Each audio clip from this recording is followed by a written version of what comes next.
அஸ்ஸலாமு அலைக்கும்.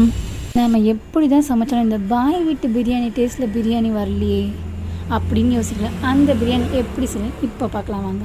நான் 1/2 கிலோ மட்டன் நல்லா வாஷ் பண்ணி குக்கரில் எடுத்து வச்சுருக்கேன். இப்போது 1/2 கிலோ மட்டன் வேக வைக்க தேவையான பொருள் என்னென்னு பார்க்கலாம். கொஞ்சம் கொத்தமல்லி, புதினா, 1 தக்காளி, 2 வெங்காயம், 1 பச்சை மிளகாய், 1 ஸ்பூன் மிளகு, சோம்பு, பட்டை, லவங்கம், ஏலக்காய், மஞ்சத்தூள், 2 ஸ்பூன் இஞ்சி பூண்டு பேஸ்ட், தேவையான அளவு உப்பு, அப்புறம் 1 கிளாஸ் தண்ணி.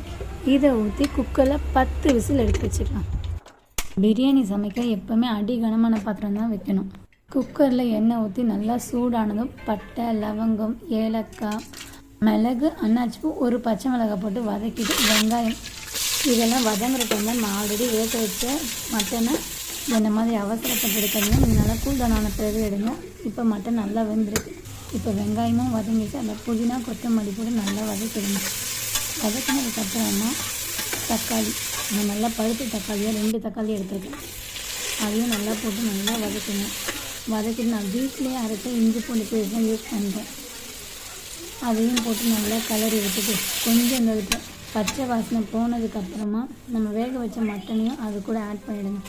ஆட் பண்ணி 2 நிமிஷம் கலரி விட்டுட்டு வெறும் மிளகாத்தூள் அதையும் போட்டு நல்லா வதக்கிட்டு நான் ஆல்ரெடி கறி வேக வச்ச தண்ணி இருக்குது பார்த்திங்களா, அந்த தண்ணி வேஸ்ட் பண்ணாதீங்க. இதில் ஊற்றிட்டு அந்த பச்சை வாசனை போகணும். அதாவது இந்த மிளகாத்தூள் போட்டுக்கோங்க, அந்த பச்சை வாசனை போகிற வரைக்கும் அதை நல்லா குக் பண்ணிவிட்டு இப்போது நம்ம தண்ணி வைக்கணும். தண்ணினா 1 கிளாஸ் அரிசிக்கு 2 கிளாஸ் தண்ணி, அந்த ரேஷியோவில் தண்ணி நல்லா ஊற்றி கொதிக்க வைங்க.